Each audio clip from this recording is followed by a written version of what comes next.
आप देख रहे हैं आगे का एजेंडा और विधानसभा चुनाव में नारों की लगातार गूंज है। एक नारा है, बटोगे तो कटोगे, जो यूपी के मुख्यमंत्री योगी आदित्यनाथ ने दिया है। बीजेपी के कई नेता जोर शोर से इस नारे को प्रचार के दौरान उठा रहे हैं, लेकिन जैसे जैसे चुनाव नजदीक आ रहा है, कल प्रचार का आखिरी दिन है, इस नारे पर बीजेपी के नेताओं के अलग सुर नजर आ रहे हैं। बीजेपी के नेता बटेंगे तो कटेंगे के नारे से कन्नी काटते दिखाई दे रहे हैं। इसमें एक बड़ा नाम है योगी सरकार में डिप्टी सीएम केशव प्रसाद मौर्य का, जिन्होंने इस पर अब बड़ा बयान दिया है। बड़ी खबर यह है कि केशव प्रसाद मौर्य ने कहा, योगी जी ने नारा किस संदर्भ में और क्यों दिया है, इस पर मेरा बोलना ठीक नहीं है। उन्होंने कहा कि हमारे और योगी जी के भी नेता मोदी जी हैं। हम मोदी जी के दिए नारे एक हैं तो सेफ हैं के साथ हैं। तो यानी केशव प्रसाद मौर्य सीधे तौर पर योगी आदित्यनाथ के बटेंगे और कटेंगे के नारे से किनारा कर रहे हैं। चलिए आपको सुना देते हैं कि आखिरकार केशव प्रसाद मौर्य ने क्या कुछ कहा है। देखिए, माननीय मुख्यमंत्री जी मेरे मुख्यमंत्री, और उन्होंने जो भाषण दिया है इसको किस संदर्भ में दिया है, किस अवसर पर दिया है, क्यों दिया है, इस संबंध में मेरा बोलना ठीक नहीं है।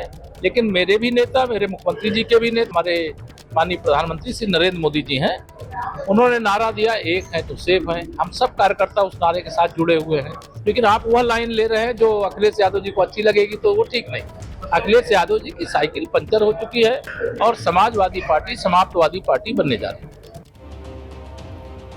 सीएम योगी के नारे पर बीजेपी के भीतर अलग अलग सुर सामने आने के बाद अब समाजवादी पार्टी ने भी सवाल उठाए हैं। समाजवादी पार्टी ने कहा कि बीजेपी योगी के दिए नारे के साथ है या नहीं, ये साफ करें।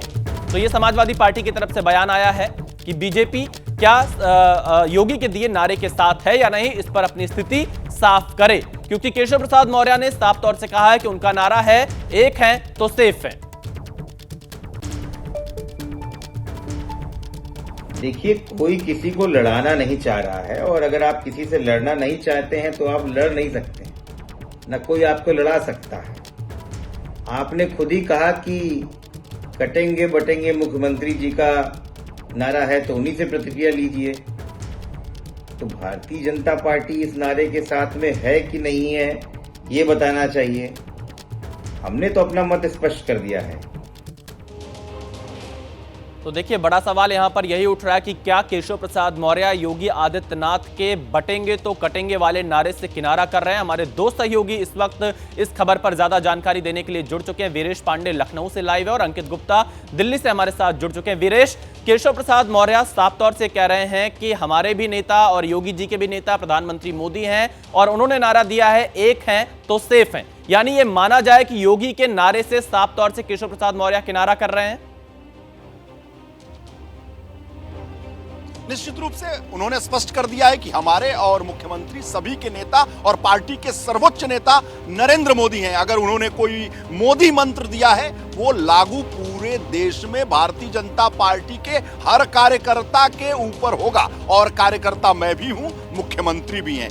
लेकिन जो बटेंगे और कटेंगे की धूम है, उसे कौन रोक सकता है? ये जनता के मन की आवाज हो गई है। हिंदू हृदय सम्राट के तौर पर जिस तरीके से योगी आदित्यनाथ जन जन में पैठ बना चुके हैं, इसे कैसे केशव मौर्य कुरेच कर अलग कर सकते हैं? इस नारे से वो अलग जरूर हो सकते हैं, लेकिन भारतीय जनता पार्टी के कार्यकर्ताओं के बीच में जिस तरीके से ये नारा प्रसिद्ध हो रहा है, जिस तरीके से ये घर कर गया है, हरियाणा चुनाव में इसका इंपैक्ट दिखा, जिस तरीके से महाराष्ट्र में पोस्टर लगे, अशोक चौहान, पंकजा मुंडे, अजीत पवार जैसे सहयोगी और पार्टी के नेता और केशव मौर्य के बयान के बावजूद भी जन जन में, कार्यकर्ताओं में और इस मुद्दे को लेकर विपक्ष में जो खलबली मची है, उसे कैसे कुरेच कर हटाया जा सकता है, ये सबसे बड़ा सवाल है।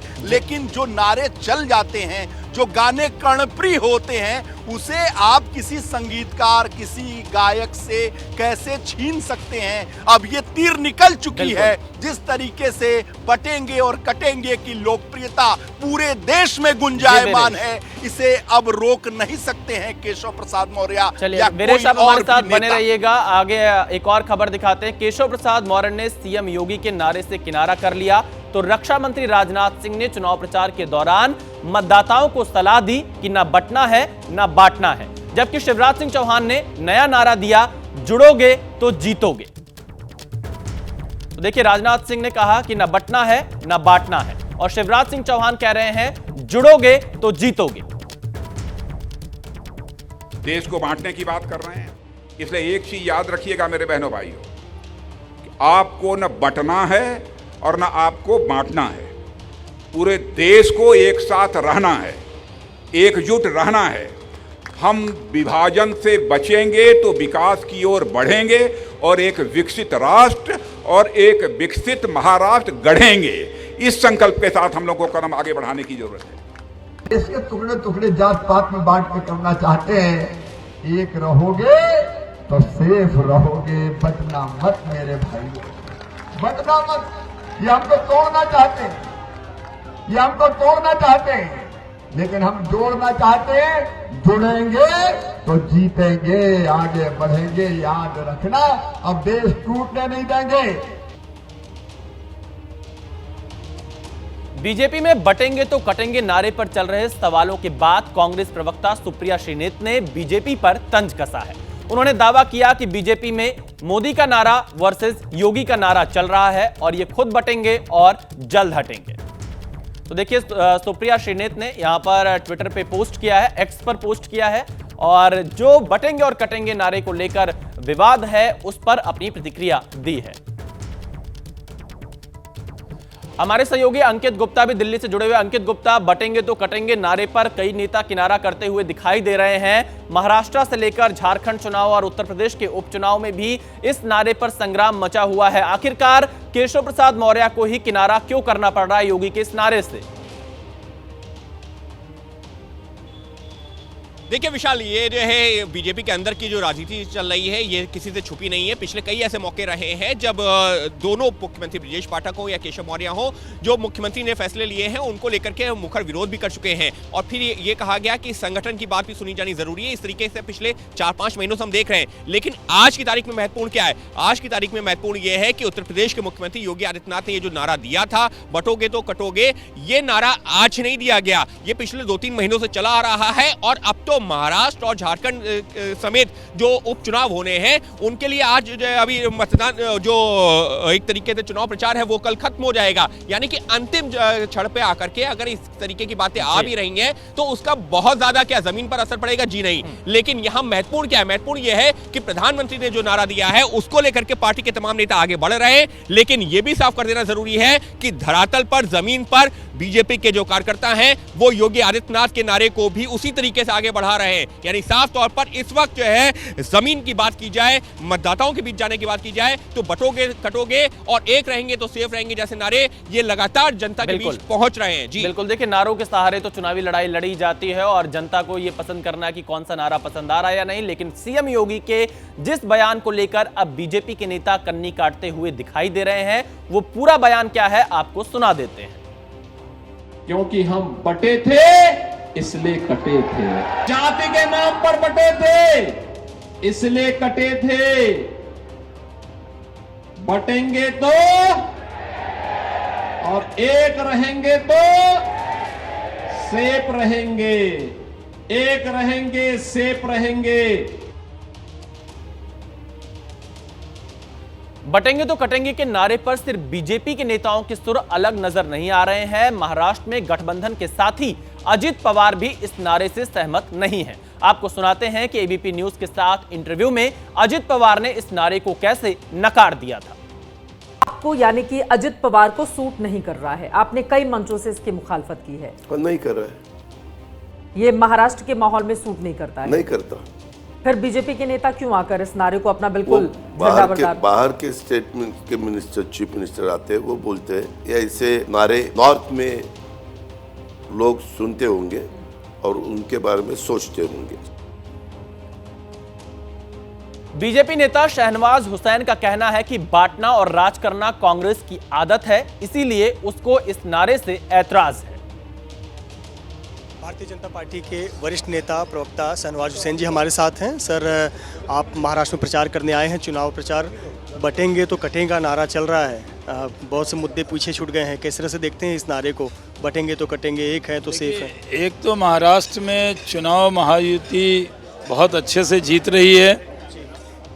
किसी कांग्रेसी में या उनके जो महाविकास अघाड़ी है उसमें ये दम नहीं है कि वो जीत का दावा भी कर दें। हरियाणा के बाद उनकी हवा निकल चुकी है और यहाँ भी हम लोग एक रहेंगे, इकट्ठे रहेंगे, कोई बंटने वाला नहीं है, सब एकजुट होकर मोदी के साथ है, बीजेपी के साथ है, हमारे गठबंधन के साथ है। जहाँ तक सवाल आपने पूछा कि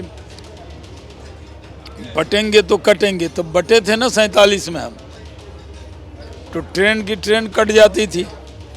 तो कांग्रेस की तो आदत रही है, उनका काम है बांटना और राज करना, तो उनको बहुत एतराज़ है इस पर।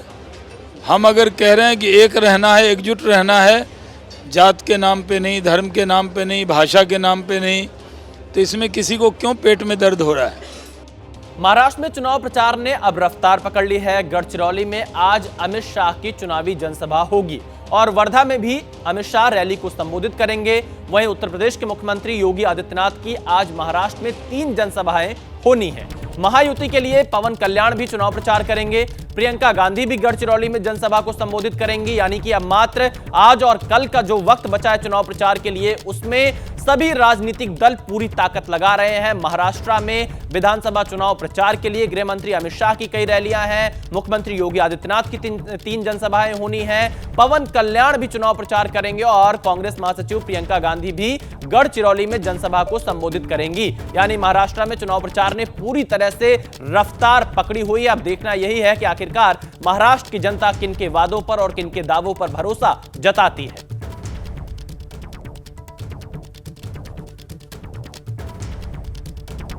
तो आज कई बड़े नेता रैलियां करेंगे महाराष्ट्र में और हमारे संवाददाता मृत्युंजय इस वक्त महाराष्ट्र की इस राजनीति पर और ज्यादा अपडेट देने के लिए मुंबई से हमारे साथ लाइव जुड़ चुके हैं। मृत्युंजय, आज देखा जाए तो सभी राजनीतिक दल पूरी ताकत लगा रहे हैं। आप बीते कई दिनों से लगातार महाराष्ट्र के चुनाव को कवर कर रहे हैं, अब तो आखिरी दौर है, अब तो जनता मूड बना चुकी होगी, किस ओर जा रही है?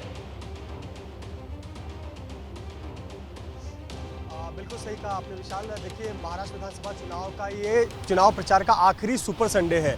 आज रविवार का दिन है, कामकाज का दिन नहीं है, छुट्टी का दिन है, जनता अपने घर पर होगी, तो क्यों ना शक्ति प्रदर्शन किया जाए, जनता के बीच जाया जाए। बड़े से बड़े नेता, आम गली के नेताओं से लेकर दिल्ली तक के नेता गली गली में जाकर मतदाताओं से मिल रहे हैं और पूरे महाराष्ट्र में जोर लगा रहे हैं। हर पार्टी अपने उम्मीदवार के लिए पूरा जोर लगा रही है।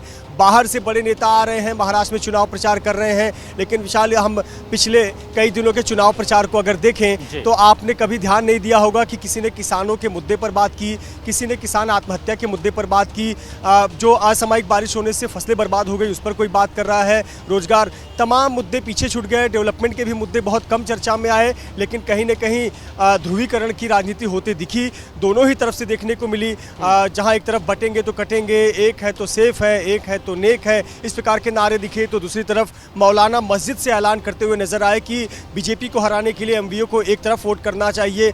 बहुत सारी बयानबाजी हमें सुनने को मिली, लेकिन एक बात आपको स्पष्ट कर दूं कि कोई भी नेता और कोई भी पार्टी कॉन्फिडेंट नहीं है। उसकी वजह यही है कि 2019 की जो राजनीति थी वो 2024 में बहुत बदल चुकी है और ऐसे पर जनता भी बहुत कंफ्यूज है और निश्चित तौर पर बहुत दिलचस्प मुकाबला होगा 2 दिन बाद, जब 3 दिन बाद मतदान होंगे तो 23 को जो रिजल्ट आएंगे बहुत चौंकाने वाले हो सकते हैं। बिल्कुल, बहुत दिलचस्प मुकाबला होगा और इसीलिए सभी राजनीतिक दल पूरी ताकत लगाते हुए महाराष्ट्र में नजर भी आ रहे हैं। मृत्युंजय, आप हमारे साथ बने रहिएगा। बड़ी खबर महाराष्ट्र की सियासत से आ रही है कि मतदान से पहले शिंदे गुट का अखबारों में विज्ञापन, बाला साहेब ठाकरे की पुण्यतिथि पर विज्ञापन दिया है और विज्ञापन में कहा गया शिवसेना को कांग्रेस नहीं बनने देंगे। शिंदे गुट की तरफ से विज्ञापन दिया गया है, बाला साहब के विचारों को वोट, धनुष बाण को वोट। यानी कि बाला साहेब की जो पुण्यतिथि है उस मौके पर शिंदे गुट की तरफ से विज्ञापन दिए गए हैं और कहीं ना कहीं जो बाला साहब ठाकरे की लेगेसी है उसको साथ लाने का प्रयास शिंदे गुट की तरफ से यहां पर किया जा रहा है। नम्रता हमारे साथ जुड़ चुकी है इस खबर पर।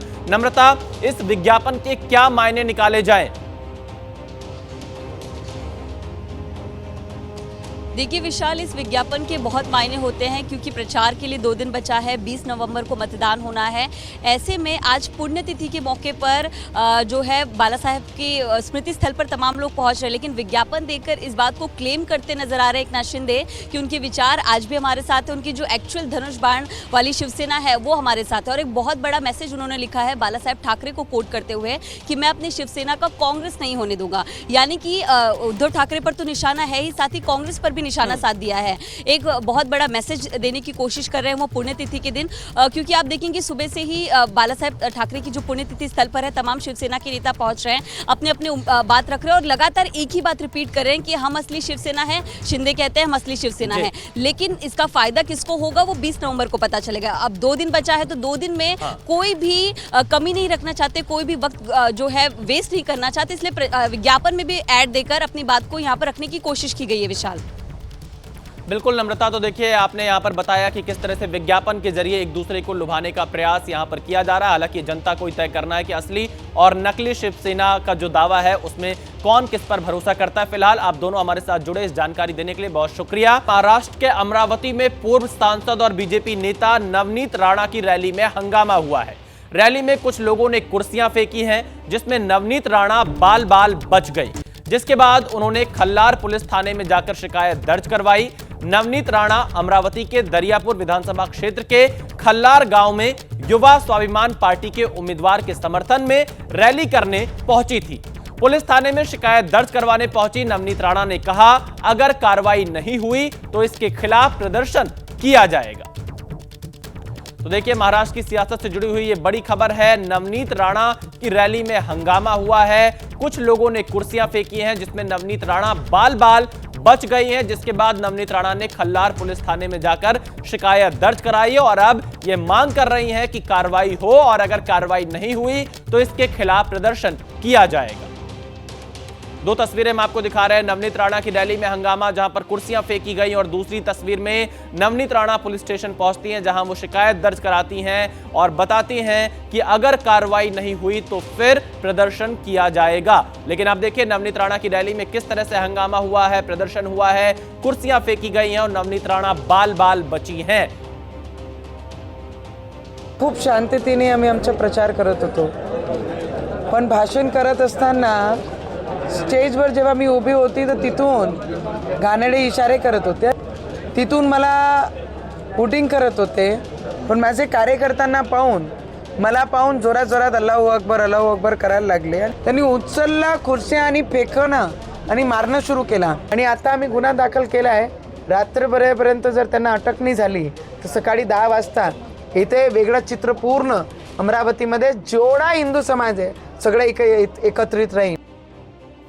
बढ़ते हैं अगली खबर की ओर, वो भी महाराष्ट्र की राजनीति से ही है। महाराष्ट्र में सियासी लड़ाई वोट जिहाद वर्सेस धर्म युद्ध में बदलती दिखाई दे रही है। महाराष्ट्र के डिप्टी सीएम देवेंद्र फडणवीस हर सभा में दावा कर रहे हैं कि महाअघाड़ी की तीनों पार्टियों के पीछे वोट जिहाद का इकोसिस्टम काम कर रहा है। दोनों गठबंधनों के बीच में अब मौलाना नोमानी का मॉडल भी आ गया है। अगर यहाँ वो जीत गए हरियाणा की जीत के बाद, तो उसके बाद उनके हौसले बहुत बुलंद हो जाएंगे और अगर महाराष्ट्र में उनको शिकस्त हो गई और फिर दिल्ली सरकार बहुत दिन तक नहीं ठहर पाएगी, तो हमारा निशाना सिर्फ महाराष्ट्र सरकार नहीं है, मरकजी हुकूमत है और मुल्क का मुस्तकबिल है। ये कैसा वोट जिहाद है। अपनी चुनावी सभाओं में महाराष्ट्र के डिप्टी सीएम देवेंद्र फडणवीस भीड़ को मौलाना सज्जाद नोमानी की आवाज सुनाकर महाराष्ट्र में वोट जिहाद के आरोपों को और धार दे रहे हैं। वोट जिहाद के बदले वोटर से धर्म युद्ध का आह्वान कर रहे हैं। अरे अण्णा, आता आपली ताकद दाखवून द्या। हे जर वोट जिहाद करणार असतील तर आता वोटांचं धर्मयुद्ध करण्याची वेळ। पुणे में फडणवीस ने मंच से जो आवाज सुनाई वो all India Muslim personal law board के प्रवक्ता सज्जाद नोमानी की थी, जिसमें नोमानी मुसलमानों से बीजेपी के खिलाफ लामबंद होने, महाराष्ट्र में महायुति को जिताने की अपील कर रहे थे। अपनी तकरीर में नोमानी ने खुद कहा कि यही वोट जिहाद है। वोट जिहाद है जिसके सिपह सालार हैं शरद पवार, जिसके अजीम सिपाहियों में हैं उद्धव ठाकरे, राहुल गांधी। नोमानी के बयान और फडणवीस के हमले के बाद वोट जिहाद वर्सेस धर्म युद्ध महाराष्ट्र चुनाव के केंद्र बिंदु में है। मौलाना के बयान ने बीजेपी महायुति को महाअघाड़ी के माथे पर मुस्लिम तुष्टीकरण का ठप्पा फिर लगाने का बड़ा मौका दे दिया है। विपक्ष कह रहा है कि महायुति को अपनी हार सिर पर दिखाई दे रही है, इसीलिए वोट जिहाद से ध्रुवीकरण के खेल में लग गई है। आणि वोट जिहाद के सिपासलार कोण आहे तुम्ही ऐकलाय, आणि या वोट जिहाद करता हे त्या उलेमांचे तलवे चाटतात। वोट जिहाद की बात देवेंद्र फडणवीस ने की, रूलिंग पार्टी को ये पता लगा है कि महाराष्ट्र की जनता उनको समर्थन देने के मूड में नहीं है। ऐसे समय पर इलेक्शन को कम्युनल टर्न देने की आवश्यकता उनको लगी है। इसी बीच करीब 125 करोड़ रुपए के हवाला फंडिंग के आरोप में मालेगांव से हुई 2 गिरफ्तारियों ने भी महाराष्ट्र चुनाव में वोट जिहाद की बीजेपी की थ्योरी को मजबूती दे दी है। 6 दिन पहले बीजेपी नेता किरीट सोमैया ने वोट जिहाद के लिए महाराष्ट्र के बैंकों के कुछ बेनामी खातों में 125 करोड़ रुपए भेजे जाने का आरोप लगाया था। आरोप लगाया गया कि इन करोड़ों रुपए से महाविकास अघाड़ी मुस्लिम वोट खरीद रही है। शिवसेना उद्धव गुट ने पलटवार किया है कि बीजेपी हर बार चुनाव को मजहबी रंग दे रही है। वोट जिहाद उसी का नमूना है। महावसूली अघाड़ी हो और चाहे वो हेमंत सोरेन और कांग्रेस पार्टी हो, ये कौन सा चुनाव प्रचार है कि घुसपैठियों का वोट भी मांगेंगे और साथ में वोट जिहाद भी करेंगे। मोदी जी जैसे जाके नवाज शरीफ से तो गले मिलके नहीं आए ना, नवाज शरीफ की बिरयानी नहीं खा के आए, नवाज शरीफ का केक टाके नहीं आए। जो देश के दुश्मन है उनके साथ तो हम हाथ नहीं मिलाते। भाजपा जब हारती है तब धर्म पे बोलने जाती है। 4 दिन बाद 20 नवंबर को महाराष्ट्र में वोट डाले जाएंगे। प्रचार बेरोजगारी, महंगाई, विकास, आरक्षण जैसे मुद्दों से शुरू हुआ था, लेकिन अंतिम दौर में अब वोट जिहाद, धर्म युद्ध जैसे शब्द इन सारे मुद्दों को ओवरलैप करते हुए दिखाई दे रहे हैं। आगे बढ़ते हैं। एक और बड़ी खबर प्रयागराज से आ रही है। प्रयागराज में छात्रों के आंदोलन से जुड़ी यह बड़ी खबर है। टेलीग्राम के 4 चैनल के खिलाफ एफआईआर दर्ज हुई है। चैनलों पर छात्रों को उग्र और हिंसक बनाने का आरोप लगा है। टेलीग्राम चैनल पीसीएम अभ्यास पर केस दर्ज हुआ है। सामान्य अध्ययन एजुशाला पर भी एफआईआर दर्ज हुई है। मेक आईएएस ऑफिशियल पीसीएस मंथन पर भी एफआईआर दर्ज हुआ है। 4 टेलीग्राम के चैनल पर यह एफआईआर दर्ज हुई है। भ्रम फैलाने वाली सूचनाएं देने का आरोप लगा है। टेलीग्राम चैनलों के खिलाफ कार्रवाई की तैयारी में पुलिस दिखाई दे रही है। चैनलों की फंडिंग की भी जांच होगी। ये बड़ी खबर आ रही है प्रयागराज से। कुछ दिनों पहले आपने देखा होगा, अपनी मांगों को लेकर प्रदर्शन कर रहे थे छात्र लगातार, और अब पुलिस इसमें एफआईआर दर्ज कर रही है 4 टेलीग्राम चैनलों के खिलाफ। हमारे साथ मोहम्मद मोइन इस वक्त हमारे साथ प्रयागराज से जुड़ चुके हैं। मोइन, टेलीग्राम चैनलों के खिलाफ पुलिस कार्रवाई कर रही है, क्या स्थिति है अभी? छात्रों का क्या कहना है इस मुद्दे पर? देखिए, यूपी लोक सेवा आयोग के खिलाफ प्रतियोगी छात्रों का जो आंदोलन चल रहा था वो 5 दिनों के बाद खत्म हो गया। उसके बाद पुलिस अब एक्शन में है। पुलिस का ये मानना है कि 4 टेलीग्राम चैनल ऐसे हैं जो छात्रों को उन्होंने जोड़ रखा था। वो छात्रों को लगातार हिंसा करने के लिए, उन्हें उग्र बनाने के लिए उकसा रहे थे। इसी वजह से आंदोलन खत्म किए जाने के बाद पुलिस ने इस मामले में खुद ही एफआईआर दर्ज की है। एफआईआर दर्ज किए जाने के बाद इस पूरे मामले में तफ्तीश की जा रही है और पुलिस का कहना है कि इसमें तमाम ऐसे तथ्य सामने आए हैं जिनके आधार पर यह कहा जा सकता है कि इसमें कुछ बाहरी लोग शामिल थे। प्रतियोगी छात्रों का इसमें सीधे तौर पर लेना देना नहीं था।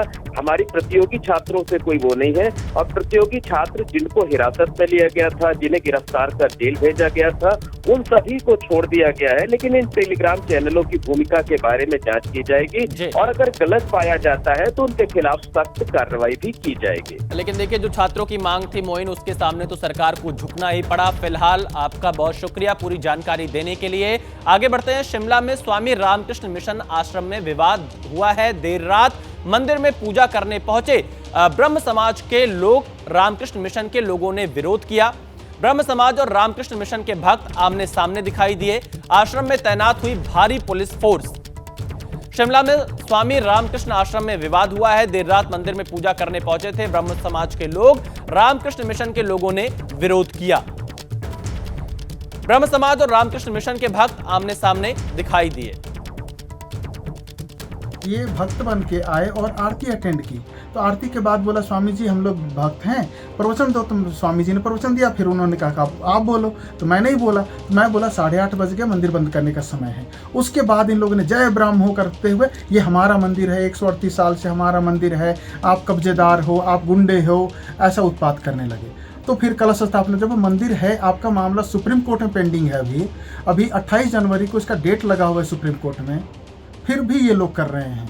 कोर्ट में मुकदमे चल रहे हैं और वो अपनी जगह है, स्टे मिला हुआ है। और मंदिर के लिए जो है किसी ने भी किसी को मना नहीं की है, ना ही हाई कोर्ट ने और ना ही जो है किसी डिस्ट्रिक्ट कोर्ट ने मना की है। और सब ने कहा है कि मंदिर में जो हर किसी को जो जाने का अधिकार है और मंदिर सबके लिए जो है खुला रहेगा। और आज भी हम ये चाहते हैं जो हमारे ब्रह्म समाज के जो है ऑल इंडिया लेवल से सारे लोग आए हुए हैं, वो आज और कल जब तक वो वापस नहीं जाते हैं, जब भी वो वहाँ जो है मंदिर में जो है दिन के समय और इस निश्चित समय में जब भी उनको समय लगता है, वो अपने मंदिर में जा कर के जो है माथा टेकना चाहते हैं, तो उनको जो है लॉ रखा जाए। उनके साथ जो किसी प्रकार का जो है वो ऐसा व्यवहार ना हो जिससे जो हिमाचल प्रदेश की जो है इज्जत जो है अपने आप में जो है खराब हो। देखिए, ब्रह्मो समाज और रामकृष्ण मिशन के भक्त आमने सामने दिखाई दिए, आश्रम में तैनात हुई है भारी संख्या में पुलिस फोर्स। आपको बता दें कि पिछले कुछ सालों से ब्रह्मो समाज और रामकृष्ण मिशन के बीच संपत्ति विवाद चल रहा है और मामला सुप्रीम कोर्ट में विचाराधीन है। और कल इसी को लेकर विवाद हुआ जब ब्रह्मो समाज के लोग दर्शन करने के लिए पहुंचे, तो उसके बाद यहां पर विवाद हुआ है। देर रात मंदिर में पूजा करने पहुंचे ब्रह्मो समाज के लोग, रामकृष्ण मिशन के लोगों ने विरोध किया। हमारे संवाददाता पराक्रम इस वक्त फोन लाइन पर जुड़ चुके हैं। पराक्रम, आखिरकार ये जो संपत्ति का विवाद है, क्या इसी को लेकर ये विवाद इतना आगे पहुंचा है? बिल्कुल, ये विवाद जो है संपत्ति से जुड़ा हुआ है और दो पक्षों के बीच, ब्रह्मो समाज और रामकृष्ण मिशन जो है उसके बीच विवाद है। और वास्तव में ये जो जमीन है वो दान कर दी गई थी ब्रह्मो समाज द्वारा रामकृष्ण मिशन को, और उसके बाद जो है 2 दिन पहले जब शिमला में ब्रह्मो समाज का एक सम्मेलन हुआ, उसमें यह रणनीति बनाई कि इस मंदिर में कब्जा किया जाए, क्योंकि ब्रह्मो समाज कहता है कि भले ही जमीन उन्होंने ट्रांसफर कर दी है रामकृष्ण मिशन को, लेकिन जो मंदिर है वो ब्रह्म समाज का है और ब्रह्म समाज के मंदिर में उसी का ही हक बनता है। यही वजह है कि बहुत सारे लोग जो है शाम को पूजा करने के बहाने मंदिर में दाखिल हो गए, और जब 2-3 घंटे यहाँ से नहीं उठे तो फिर जो है जो यहाँ पर रामकृष्ण मिशन है जिनके प्रबंधक हैं, उन्होंने बीजेपी और एबीपी के साथ पुलिस को फोन किया और उसके बाद मामला बढ़ गया और यहाँ तक नौबत आ गई कि यहाँ पर पत्थरबाजी हुई, साथ ही साथ जो है काफी तोड़फोड़ हुई है, यहाँ तक कि एक पुलिस जवान भी घायल हुआ है, कुछ लोग भी यहाँ पर। पराक्रम, पूरी जानकारी देने के लिए आप नजर बनाकर रखिएगा। तो देखिए, शिमला में ये विवाद हुआ है। फिलहाल आगे बढ़ते हैं, अगली खबर है रूस यूक्रेन जंग से जुड़ी हुई। रूस यूक्रेन जंग के बीच बड़ी खबर आ रही है। यूक्रेन के राष्ट्रपति ज़ेलेंस्की का बड़ा बयान सामने आया है। ट्रंप प्रशासन में युद्ध जल्द खत्म होगा, ज़ेलेंस्की का यह कहना है। ट्रंप राष्ट्रपति बनेंगे तब युद्ध जल्दी खत्म होगा। ज़ेलेंस्की ने यह बयान एक इंटरव्यू में दिया है, जो यूक्रेन का सरकारी मीडिया है उसको दिए एक इंटरव्यू में ज़ेलेंस्की ने इस बात का दावा किया है कि ट्रंप राष्ट्रपति बनेंगे तब युद्ध जल्दी खत्म होगा। ट्रंप प्रशासन में युद्ध जल्द खत्म होगा, ज़ेलेंस्की का यह कहना है। आपको बता दें कि डोनाल्ड ट्रंप लगातार चुनाव में कहते रहे कि जब वो राष्ट्रपति बनेंगे तो रूस यूक्रेन का युद्ध खत्म करा देंगे।